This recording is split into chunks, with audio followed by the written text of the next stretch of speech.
అదే చెప్తున్నా, అది కూడా చెప్తా. కాంగ్రెస్ ప్రభుత్వంలో అధ్యక్ష అప్పుడు జరిగిన అభివృద్ధి తప్ప అధ్యక్ష మున్సిపాలిటీలకు ఒరిగింది ఏమీ లేదు. మీరు కేవలం మాటలు చెప్పిండ్రు, పని చెయ్యలేదు.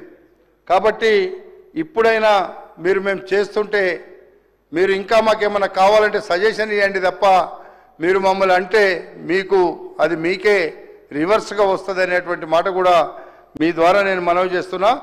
ఏది ఏమైనా నగరంలో ఉండేటువంటి వరదల కారణంగా పేదలు అనేక ఇబ్బందులు పడ్డారు అధ్యక్ష. నగరంలో మీరు ఒకసారి చూసినారు, మన ట్యాంక్ బండ్ నుంచి నీళ్ళు వదిలితే అధ్యక్ష కింద మొత్తం మునిగిపోయి వెహికల్స్ కొట్టుకపోయి వాళ్ళ డోర్లు కొట్టుకపోయి మొత్తం ఇండ్లు కొట్టుకపోయినాయి అధ్యక్ష.